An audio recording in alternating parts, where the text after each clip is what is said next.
사사시대는 여러분들 잘 아시겠지만 각기 자신의 소견대로 행하는 시대였습니다. 이스라엘은 영적 어두움에 빠져 있었고 모든 것이 혼란스러웠습니다.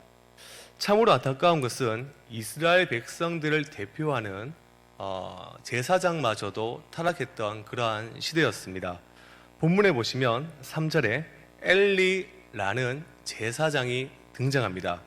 그가 본문에서 제사장으로 등장하지만 사실 사사직도 겸한 당시 최고 지도자로 우리가 볼 수가 있습니다. 그는 지도자의 역할을 감당하던 사람이었습니다. 그러나 그는 이후에 사무엘상 2장과 3장, 4장을 보시면 아시겠지만 이스라엘을 대표하고 지도할 수 있는 지도자라 하기에는 참으로 역부족이었던, 아니 오히려 참으로 무능한 존재였음을 우리가 확인할 수가 있습니다. 3절에 보시면 그에게 두 아들이 있습니다. 그 두 아들의 이름은 홈리와 비느하스입니다. 엘리 제사장은 두 아들을 하나님을 경외하는 진정한 제사장으로 성장시켜야 하는 의무가 있습니다. 그런데 2장 12절에 보시면 이런 말이 있습니다. 엘리의 아이들이 행실이 나빠 여호와를 알지 못하더라 라고 기록되어 있습니다. 그들이 여호와의 제사를 멸시하고 바로 악한 자임을 사무엘서의 저자는 이야기를 하고 있는 것입니다. 타락한 시대에 엘리의 두 아들로 인하여 하나님의 성소까지 더럽혀진 정말 최악의 시대, 총체적 난국의 시대였습니다. 오늘 설교의 제목의 주인공인 한나가 바로 이렇게 도덕적이고 영적이고 또한 정치적으로 타락했던 시대에 살던 여인이었습니다. 그녀에게는 남편이 있습니다. 1절에 보시면 1장 1절에 보시면 에브라임 지파에 살고 있는 엘가나라는 사람과 함께 살았습니다. 엘가나의 족보가 1절에 등장으로 보아 그는 매우 유력한 자였으며 매년 한 번씩 가족을 이끌고 실로에 올라가서 하나님 앞에 제사를 드린 것으로 보아 율법에 순종하고 신앙이 매우 좋았던 사람으로 볼 수가 있습니다. 그리고 이 엘가나는 한나를 참으로 사랑했습니다. 그런데 안타깝게도 한나에게는 큰 문제가 있습니다. 유대인에게는 세 가지의 수치가 있다고 합니다. 첫 번째 수치가 무엇인가 하면 바로 이제 여자 대머리입니다. 머리가 다 빠진 그런 여인을 수치스러운 존재로 유대인들이 보았습니다. 두 번째는 결혼을 못하는 여자입니다. 그리고 마지막 세 번째가 아이를 갖지 못하는 자, 바로 아이를 낳지 못하는 여인입니다. 그래서 유대인의 전통에는 여인들이 결혼해서 3년 안에 아이를 낳지 못하면 남편에게 다른 여인을 양보하도록 되어 있었다라고 기록이 되어 있습니다. 한나는 세 번째 사항에 해당되는 시대적으로 수치스러운 여인이었습니다. 불임이라는 생리적 문제로 인해 엘가나 집안의 대가 끊어질 수 있는 위기에 놓여 있었던 거죠. 그래서 분인나라는 여인을 첩으로 맞아들입니다. 물론 우리가 읽었던 사무엘상 1장을 볼 때 한나가 본처이고 그 다음에 분인나가 첩이다라는 사실을 정확하게 알 수는 없습니다. 그러나 추측컨대 2절에 보실까요? 2절에 보시면 한나의 이름이 먼저 거론이 되고 그 다음에 분인나의 이름이 후에 거론이 됩니다. 즉 한나의 이름이 먼저 언급된 것으로 보아서 그녀가 첫 번째 아내였을 가능성이 많다는 것을 우리가 알 수가 있는 것이죠. 그런데 이 재밌는 것은 2절 하반부에 보시면 2절 하반부에 보시면 한나의 이름이 먼저 소개되었는데 자식을 거론할 때는 이름의 순서가 바뀌게 됩니다. 분인나가 먼저 거론이 됩니다. 당시 아이를 낳느냐 낳지 못하느냐에 따라 여인의 사회적 신분과 집안에서의 위치가 달랐음을 우리는 구약 성경, 특별히 창세기의 하갈과 사라를 통해서도 알 수가 있습니다. 이렇게 두 아내를 둔 엘가나가 3절을 보시면 앞서 제가 설명한 바와 같이 실로에 가서 하나님 앞에 예배를 드립니다. 문제는 매년마다 예배를 드리러 올라갈 때마다 이 분인나가 한나를 매우 열받게 했다, 매우 화나게 만들었다라는 사실입니다. 분인나가 한나를 화나게 만들었을 것이다라고 할 때에 우리는 보통 이렇게 추측을 합니다. 아마 분인나가 한나를 조롱하거나 저희는 정말 하나님 앞에 수치스러운 존재야라고 말로만 이렇게 화나게 만들었을 것이라고 생각하는데, 현대인의 성경에 보면 참으로 재미있게 번역을 했습니다. 자막을 보시면요, 현대인의 성경은 이렇게 기록되어 있습니다. 분인나가 한나를 더욱 비웃고 조롱하여, 뒤에 보이시죠? 학대함으로. 제가 어느 주석가의 내용을 보니까 이 분인나가 자녀를 아마 4명 정도 낳았을 것이다 라고 이야기를 하더라고요. 그래서 이 분인나와 그의 자식들이 한나를 폭행한 거죠. 그렇게도 우리가 성경을 볼 수가 있는 것입니다. 자식도 낳지 못하는데 자신보다 비천한 존재였던 여인에게 학대를 당하니 얼마나 마음이 아팠을까요? 그녀를 1년 중에 가장 괴롭게 하고 비참하게 만들었던 순간이 언제냐 하면 여호와의 전에 올라가 예배를 드릴 때입니다. 사랑하는 성도 여러분, 예배를 드리면 우리의 마음은 평화가 찾아와야 되고, 그 다음에 즐거워야 되고, 슬픔이 사라져야 됩니다. 근데 오히려 한나의 경우 그녀의 아픔이 절정에 달하는 순간인 것입니다. 4절을 보시면 엘가나가 제사를 드리고 나서 아내들과 자식들에게 제물을 나누어 줬다라고 기록되어 있는데, 이 제사는 아마 한복제사로서 한복제사는 5대 제사 중에서 유일하게 제물을 바친 자가 제사장과 온 가족이 함께 음식을 나누어 먹을 수 있는 시간을 가질 수가 있었습니다. 음식을 나누어 먹으면서 가족 구성원끼리 애정과 연대를 확인하는 시간입니다. 그런데 화합의 자양이 되기는커녕 오히려 분열의 역사가 일어나고 한 여인은 정말 가슴에 상처만 남는 그러한 시간이었습니다. 남편 엘가나는 한나의 이러한 아픔을 누구보다 잘 알았습니다. 그래서 8절에 가보시면 4절과 8절에 보실까요? 4절과 8절에 보시면 가장 좋은 고기를 2배로 주고, 그 다음에 8절에 보면 그녀에게 말로 정말 사랑스럽게 위로를 하는 것을 볼 수가 있습니다. 100점짜리 남편이죠. 그런데 이 남편의 극진한 사랑으로도 아픔이 치료되지 않습니다. 마음이 아프면, 여러분 잘 아시겠지만 정말 마음이 아프면 식욕이 사라집니다. 한나는 그 아픔의 눈물을 흘리며 이제 음식조차 먹지 않습니다. 그녀는 이제 다른 방법이 없습니다. 여호와 하나님 앞에 나아가는 방법밖에 없습니다. 근본적인 문제가 해결되는 유일한 길이 만군의 여호와 하나님께 나아가는 것, 이것을 깨달은 그녀는 성전으로 들어가 기도를 시작합니다. 그런데 우리가 여기서 주목해야 할 중요한 성경 구절이 있습니다. 자, 우리 성경 5절과 6절을 봅시다.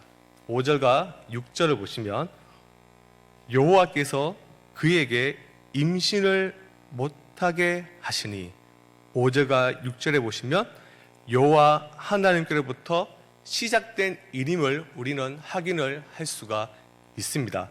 한나의 문제는, 한나가 아이를 낳지 못하는 그 모든 문제의 원인은 사실 누구에게 있습니까?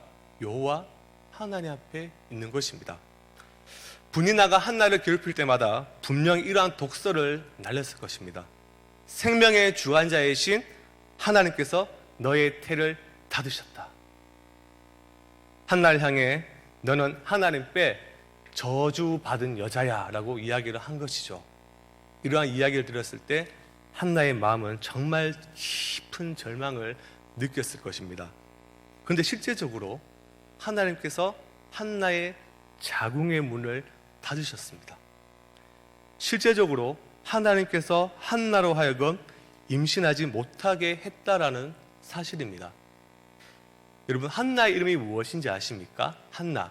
우리가 보통 어느 교회를 가든 다 한나라는 사람의 이름이 있습니다. 한나의 이름의 뜻은 바로 은혜를 받은 자입니다. 은혜를 받은 자. 하나님께서 한나를 사랑하신다면 그녀의 태를 열어주셔서 자녀를 많이 낳도록 역사해 주는 것이 맞습니다. 정말 한나가 하나님 앞에 은혜를 받았다면 그녀는 아들을 많이 가져야 됩니다. 그런데 본문을 통해 한나의 모습을 볼 때 하나님의 은혜는 찾아볼 수가 없습니다. 하나님께서 한나를 돌보고 계시지 않는 것 같습니다. 제가 한번 질문을 해보겠습니다. 여러분, 하나님께서 정말 한나를 사랑하고 계실까요? 하나님께서 정말 그녀를 돌보고 계신 것일까요? 성경의 답은 그렇다입니다. 성경의 답은 그렇다입니다. 한나가 아이를 낳지 못하고 분인나에게 당하는 학대로 인해서 그녀가 하는 행동이 이제 있습니다. 9절에 보시면, 우리 다 같이 성경 1장 9절에 보시면 한나가 드디어 어떠한 행동을 합니다. 우리 9절 함께 한번 읽어보겠습니다. 읽겠습니다. 시작. 그들이 실로에서 먹고 마신 후에 한나가 일어나니 그때에 제사장 엘리는 여호와의 전 무설주 곁 의자에 앉아 있었더라. 아멘. 한나는 일어나 하나님을 향하여 나아갔습니다. 하나님께서 분인나라는 여자를 도구로 사용하셔서 한나를 지금 일으키셨습니다. 한나를 일으키시고 하나님 자신의 사랑을 경험할 수 있는, 자신이 현존하고 있는 그 장소로 하나님께서는 한나를 부르시고 계신 것입니다. 하나님께서 한나의 기도를 계획하시고 결국 한나가 마음이 괴로워 통곡하고 슬퍼하고 모든 것들은 하나님의 주권하에서 이루어진 하나님의 사랑의 계획표였다는 것입니다. 아이를 낳지 못하는 고통과 괴로움의 시간이 한나를 향한 하나님의 사랑의 시간이며 사실 은혜의 시간이었습니다. 우리는 자신이 원하는 대로 하나님께서 해 주시는 것이 하나님의 사랑이고 하나님의 은혜다라고 생각합니다. 그러나 이것은 착각입니다. 하나님은 당신의 뜻을 이루어 가십니다. 그 뜻은 항상 그리고 절대적으로 옳습니다. 우리가 의심하고 받아들이지 못할 때에도 그 안에는 하나님의 사랑과 은혜와 자비가 끊임없이 이루어지고 하나님의 그 사랑은 끊임없이 작동하고 있다는 사실입니다.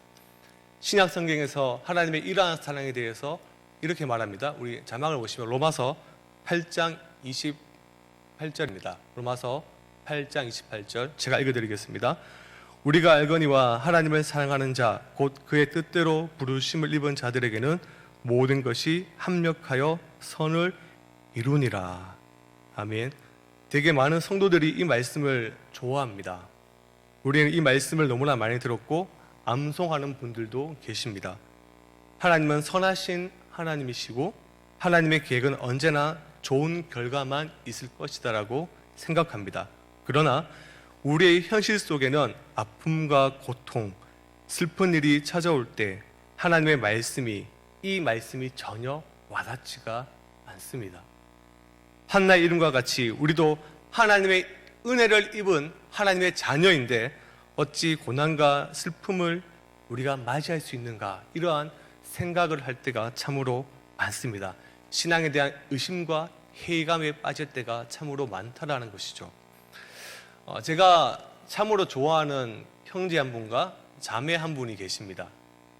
형제 한 분이 누군가 하면 이미 하나님께서 부르셔서 천국에 가 있는 사람입니다.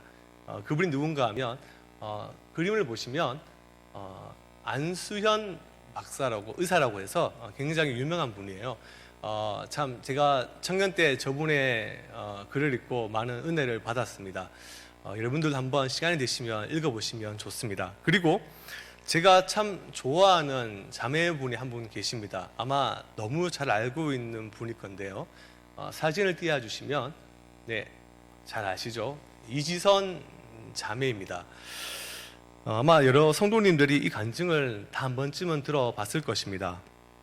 이화여대 유아교육과를 다니고 사고를 당하기 전에는 굉장한 미인이었습니다. 그리고 교회에서도 성가대를 섬기고 미래가 제법 괜찮은 그런 자매였습니다. 그런데 어느 날 집으로 귀가하는 도중에 음주운전사가 이지선 자매가 타고 있던 차를 들이박아 큰 사고를 당했습니다. 이 자매는 불에 타는 자동차 안에 끼어져서 빠져나오지 못하고 피부의 55%의 전신 화상을 입게 되었습니다. 그녀가 어느 인터뷰에서 치료를 받는 동안 그 고통에 대해서 이렇게 얘기한 적이 있어요. 마약으로 분류되는 강한 진통제를 맞고도 차라리 딱 미쳐버렸으면, 아예 정신을 잃어버렸으면 온 세포가 벌벌 떨리는 아픔이다. 이렇게 이야기를 했습니다. 눈꺼풀이 다 타버려서 파리가 눈동자에 앉아도 아무것도 할 수 없는 정말 무력한 처지가 된 그러한 자매였습니다. 이 자매는 사고를 당했을 때는 하나님의 사랑, 하나님의 섭리를 전혀 이해하지 못했고 오직 지금 내 옆에서 간호해 주시는 어머니를 생각해서 살아야겠다, 이 생각만 한 것입니다. 그러나 시간이 지나고 그녀는 하나님의 섭리와 사랑을 깨닫게 되었습니다. 그리고 어느 한 기자와 또 공중파 프로그램에서 이러한 질문을 했습니다. 사고가 나기 전으로 돌아가고 싶지 않습니까? 다시 사진을 띄워주시겠어요? 답이 보이시죠? 사고 이전으로 돌아가고 싶지 않습니다. 왜 이렇게 이야기를 했을까요? 그 뒤의 말을 제가 읽어드리겠습니다. 그 아픔을 통하여 참으로 하나님의 사랑을 체험하고 하나님을 만났고 하나님의 위로를 경험했습니다. 라고 이야기를 했습니다. 우리는 이해할 수 없는 환경과 상황, 이루 말할 수 없는 아픔, 슬픔을 맞이할 때 왜 나에게 이런 일이 발생할 수 있는가? 불신앙적 태도를 가지고 하나님의 사랑을 의심할 때도 있습니다. 물론 연약한 인간인지라 저는 이것을 인간의 당연한 반응이다라고 생각합니다. 그러나 우리는 한나의 배후에서 일하시는 하나님의 선하신 섭리를 발견하게 됩니다. 그 섭리에는 하나님의 사랑이 있습니다. 하나님의 깊은 교제가 있습니다. 하나님의 사랑은 그 어떤 것에서도 우리를 끊을 수가 없습니다. 성도는 사실 어떠한 아픔과 슬픔과 환난에서도 하나님의 이 섭리와 사랑을 기억하며 위로를 찾고 위로를 받아야 됩니다. 성도는 현실이 아닌 하나님의 섭리와 계획의 선하심을 신뢰하며 이 땅 가운데 살아가는 거룩한 백성인 것입니다. 하나님은 사랑한 자를 기도의 자리를 부르시고, 그리고 하나님은 신비하게도 그 사람을 부르시고 그 사람의 기도를 통해 일을 해 나가십니다. 기도는 하나님의 개입하심이 일어나는 역사입니다. 물론 하나님은 자신의 모든 뜻을 자신 스스로가 행할 수가 있습니다. 하나님은 피조물에 의존하거나 피조물에게 뭔가를 부탁해서 자신의 일을 진행하지 않습니다. 그러나 하나님은 청교도들의 말에 의하면 하나님은 인간의 기도를 통해 자신의 역사를 이루어 가심을 즐겨 하십니다. 하나님은 우리의 기도를 통해 자신의 일을 펼쳐 나가십니다. 하나님의 개입하심, 이 하나님의 개입하심을 근시안적 관점을 볼 때 우리가 먼저 한나의 인생을 통해 알 수가 있죠. 그녀의 인생에 개입하십니다. 20절에 보실까요? 1장 20절에 보시면 한나가 임신하고 때가 이름에 아들을 낳아 사무엘이라 이름하였으니 이는 내가 여호와께 그를 구하였다 함이더라. 하나님은 한나의 기도를 통해 태의 문을 열어 아들을 낳고 이제 그 수치스러움에서 벗어나게 해 주십니다. 그런데 우리가 이제 좀 넓게 거시적 관점에서 성경을 봤으면 좋겠습니다. 하나님은 한나의 기도를 통해 이스라엘 역사에 이제 드디어 개입을 행하십니다. 사무엘은 이스라엘에게 하나님의 뜻을 선포한 참된 선지자였습니다. 무엇보다 메시아의 예표인 다윗에게 기름을 부어 이스라엘의 왕의 길을 준비한 자였습니다. 하나님은 사무엘을 통해 다윗을 세우신 것이죠. 하나님은 그리고 이후에 다윗의 후손을 통해 직접 이 세상에 오시고 개입하시고 역사하시고 은혜를 우리에게 베푸십니다. 앞에서 언급했거니와 본문 이 사사 시대는 총체적 난국입니다. 그야말로 흑암의 시대입니다. 아무것도 보이지 않습니다. 정말 아무것도 보이지 않습니다. 이스라엘은 지금 극심한 혼란에 또한 흑암에 빠져 있습니다. 참된 하나님의 말씀은 희귀해졌고 이상은 사라져버린 그러한 시대였습니다. 사람들은 영적인 기근에 시달렸고 헛된 이방 종교에 빠져 있었습니다. 그러나 하나님은 그 혼돈과 공허와 흑암에 빠져 있는 이스라엘을 버리시지 않았습니다. 하나님은 그들을 회복시키십니다.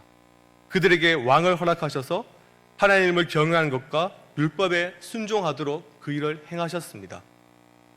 그들 안에 사라져버린 왕이신 하나님을 향한 순종의 제사를 다윗 왕을 통해 회복하는 역사를 베푸셨습니다. 그 회복의 역사를 지금 한 여인의 기도를 통해 시작하신 것입니다. 한나의 기도는 하나님의 역사적 개입에 큰 연결고리 역할을 한 것이죠. 한나의 기도는 하나님의 새 창조의 시대를 여는 중요한 바로 첫 단추였다라는 사실입니다. 기도를 통해 흑암이 사라지고 빛이 임했습니다. 기도를 통해 하나님의 일하심이 시작된 것입니다. 기도를 통해 하나님의 새 창조가 이제 일어나기 시작한 것입니다. 사랑하는 성도 여러분, 한나는 앞에서 언급했지만 여자입니다. 그 시대의 여자는 시대의 중심에 낄 수 없고 주변에 밀려나 있는 주변인입니다. 게다가 임신도 못한 수치스러운 여자입니다. 그러니 아싸 중에서도 아싸입니다. 한나는 무력했고 주변으로 밀려났으며 평범함에도 미치지 못하는 슬픔과 고통을 겪는 사람이었습니다.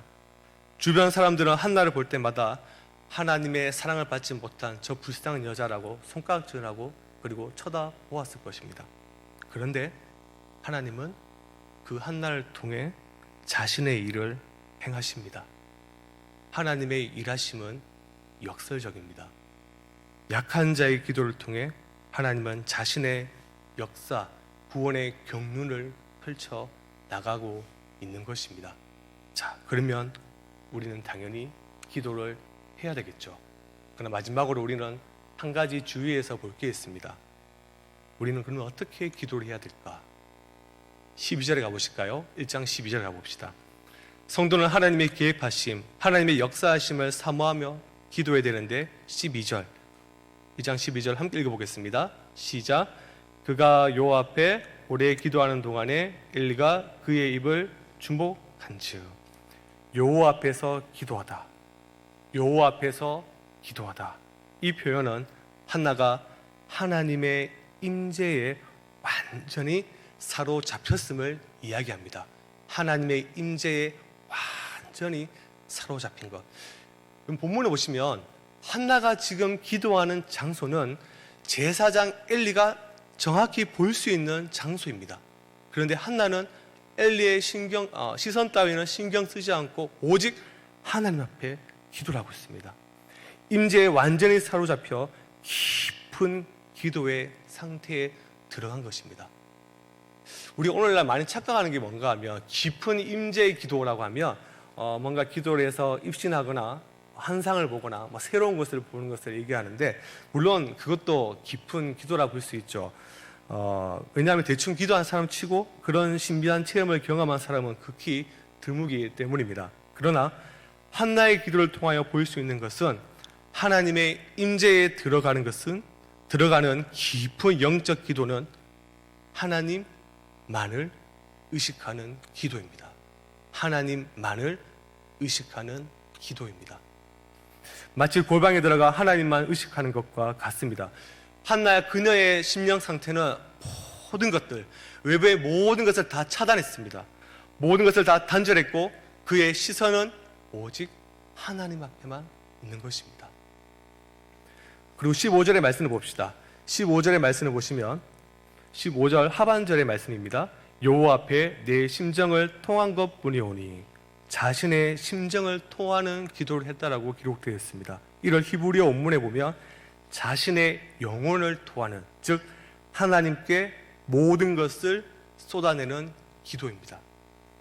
대충 기도한 것이 아니라 전심으로, 정말 전심으로 기도를 한 것을 성경의 이 저자는 말을 하고 있습니다. 한나의 이러한 기도는 우리가 분명히 닮아야 할 그러한 기도의 모습입니다.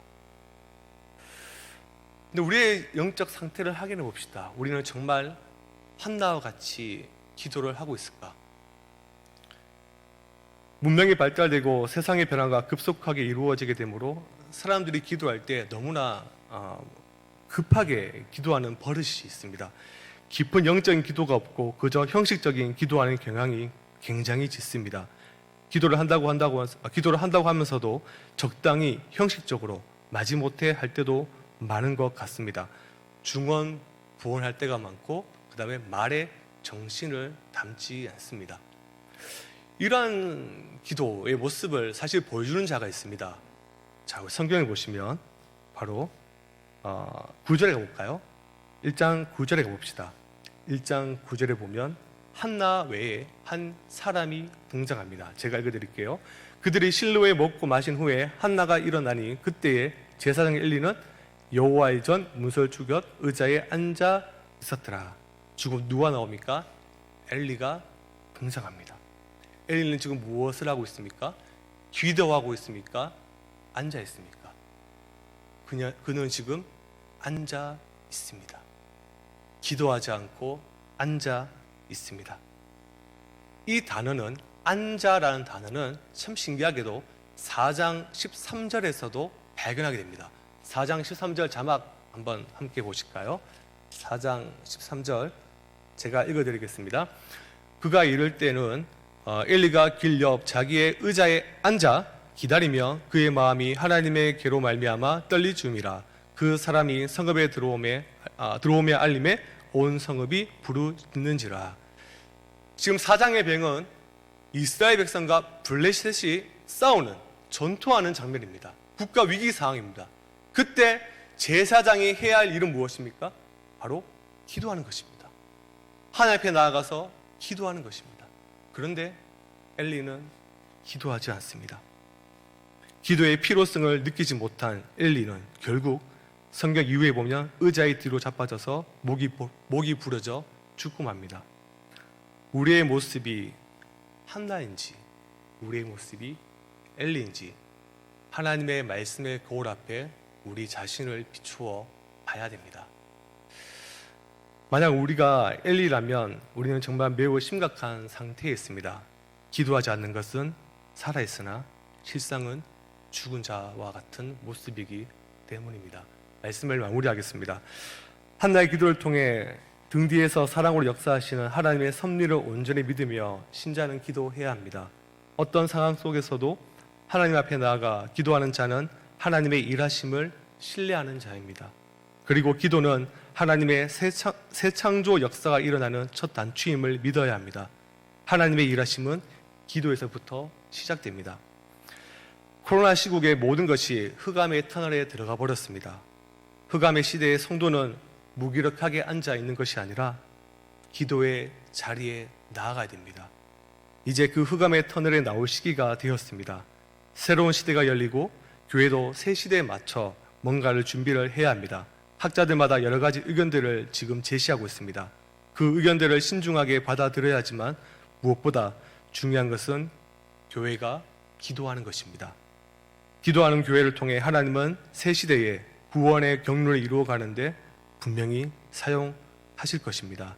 하나님을 의식하며 깊은 교제를 쌓고 전심으로 기도하는 교회, 그 교회를 통해 하나님은 분명히 일하십니다. 그 교회가 우리 교회가 되기를 진정으로 소망합니다.